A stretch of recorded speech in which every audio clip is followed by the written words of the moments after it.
Most of our fellow citizens think that our country is headed in the wrong direction. And I am not here to make a political speech. You may or may not agree with that, but the polling indicates that most of our fellow citizens think the country is headed in the wrong direction. You may think that the country is headed in the right direction, but you think we ought to go at a quicker pace.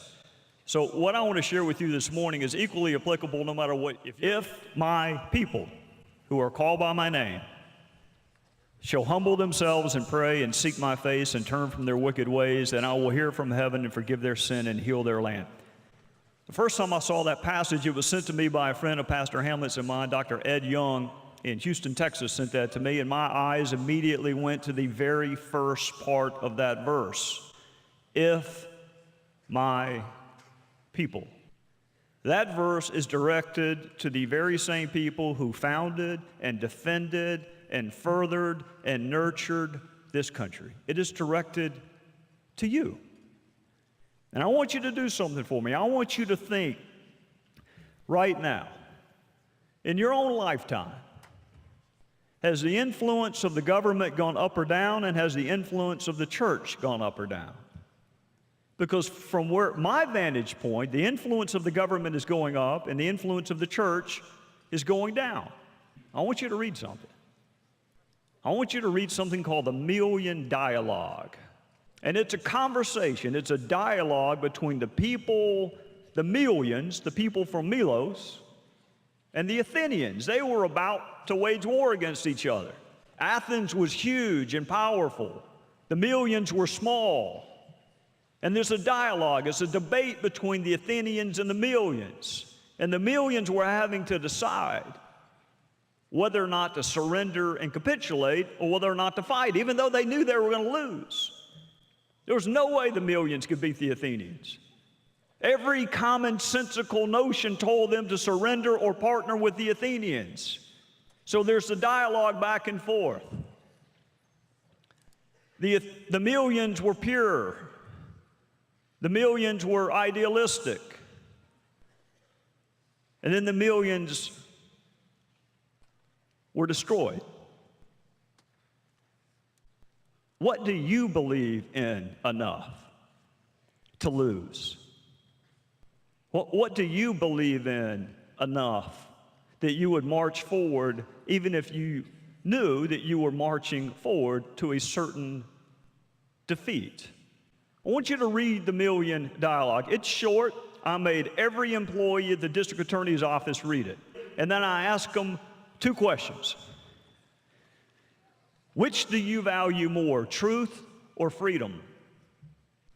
And every single person in my office said freedom. And I said, okay, which do you value more, unity or diversity? And every one but one said diversity. Look, truth and freedom are both really important. But at some point, you and your generation have to ask yourselves, what is the benefit of the freedom to be wrong? Do you really value freedom more than truth? Do you even think there is a truth? But we are, after all, the United States of America. So what is it that unites us? So I'll go back to the verse, and I'll think, well, is there an answer in that verse? If my people who are called by my name shall humble themselves and pray and seek my face and turn from their what? Wicked ways. Well, maybe there's a start. Can we at least agree that there is good and bad? Or is everything relative? For 16 years, I never once stood in front of a jury and tried to convince them that murder was wrong. Never once. I never tried to convince a jury that robbery was wrong, that discrimination was wrong, that mistreating children was wrong. So there is a source of unity. There is a code by which we all have agreed to live. What is the source of that code? And if you are in that group that wants a better future than the present you are experiencing, if you don't like this disunity, if you don't like this sense of angst, if you don't like what seems to be forcing you to be detached and cynical about your country and your government, then you got to do something about it. You got to figure out what you believe, and more importantly, you got to figure out why you believe it. It is never enough in politics or any other sphere of persuasion to simply tell people what you believe. You have to tell them why you believe it. Do you believe in respect for the rule of law? Let me tell you something about the law. It is the most unifying and equalizing force that we have in this country. It is the only thing that makes the richest person in this county drive the same speed limit as the poorest person. It is what makes the richest person in Virginia pay his or her taxes on precisely the same day as the poorest. So if you don't like the direction of our country or you want a better future, what do you believe and why do you believe it? Secondarily, you can be the smartest person in the world, and if you can't communicate what you believe, you're not going to be very successful. So you do need a message, and that message better be why you believe what you believe, but you also need a very effective manner or method of communication. In other words, you need to learn how to persuade. How do you persuade in life? Facts, authenticity, sincerity, credibility. You want to persuade, change people's minds to come around to your way of thinking on whatever issue it is, and I don't care about your politics. They're none of my business. You can have whatever politics you want. But I will tell you what doesn't work: insulting people. Any of you been married for more than a week? Any of you aspire to be married at any point in life? Let me give you a piece of free advice after 25 years of marriage. Insulting people does not work if your objective is to persuade. Look, I did not vote for President Obama. I didn't vote for him. I didn't vote for him. But you know what?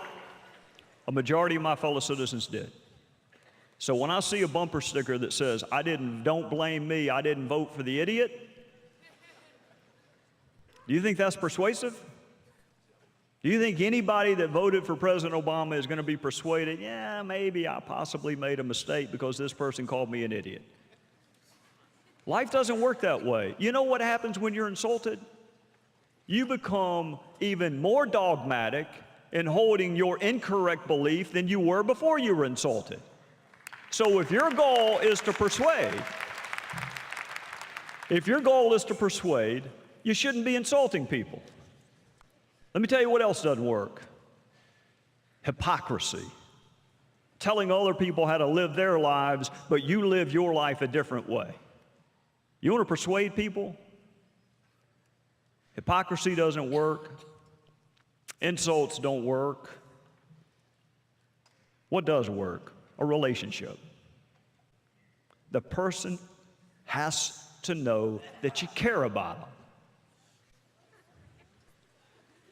They have to know that you care about them. There are two people in politics that I think do a wonderful job of that, and I don't care whether you support either one of them. One is Marco Rubio. Marco Rubio was raised by a woman that cleaned other people's hotel rooms. But she had hope. She had hope that her son would have a better life, and now he's in the United States Senate. And the other person who does a wonderful job of communicating hope is a guy named Tim Scott, who is my best friend in politics. And Tim Scott's grandfather, who's now 94, would hold the newspaper up every morning at breakfast. Wanted Timmy to see him reading the newspaper because of the value of education, the power of education. Wanted Timmy to be informed. Wanted him to be up on current events. So he held the newspaper up every single morning. except he couldn't read. Can't read to this day. But he wanted to communicate hope to his grandson about the power of education. You want to persuade people? Do you speak in hopeful terms? Do you communicate hope? Are they convinced that you have their best interest at mind? So you got a message. You got a manner of communicating. Now, all you need is a messenger, right? You're just waiting on whoever that is. Whether it's President Obama, whether it's Ronald Reagan, whether it's Abraham Lincoln, we're just waiting around on that great messenger, right? If you were waiting around for another Ronald Reagan or another Martin Luther King Jr. or another Abraham Lincoln, you are going to have a long, miserable wait. It's not going to happen. If you're waiting on a knight or knightess to ride in on a white horse and change whatever you think ails our country, or your school, or your community, or your family, it's not going to happen. You know who the messenger is? It's you. I work in a town that is named for Washington. I fly into an airport named for Reagan. I pass monuments to Jefferson and Lincoln and King, and every street is named after somebody famous, and there are statues and portraits in every one of the office buildings. I don't even know. They're so famous, I don't even know them. You know what I think about when I fly into Reagan? I think about a guy you've never heard of. You've never heard of him. I was about your age. I was exactly your age, watching television with my father. February, in the throes of a terribly frigid winter in Washington, and a plane crashes into the 14th Street Bridge. And all the passengers except a half dozen were killed on impact, and those half dozen were in the icy waters of the Potomac River. And I'm watching this on television with my dad. This is before 24-hour news, but it was captivating the country. So you got these people in the icy waters of the Potomac, and you got the whir of a helicopter coming. And that helicopter lowers a rope ladder into the waters of the Potomac, and it falls into the hands of a man you've never heard of before. If I called his name right now, you don't know him. So he has life in his hands, and he passes it to a stranger. And that person is hoisted to safety, and the helicopter takes her away, and it comes back, and the same scene repeats itself 4 more times. And every time, he's got his hands on a rope ladder. He is this close to saving his life.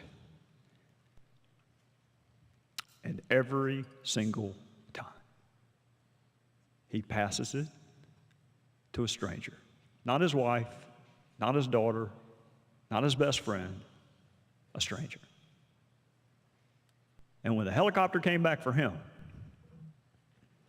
he had succumbed to fatigue and drowned.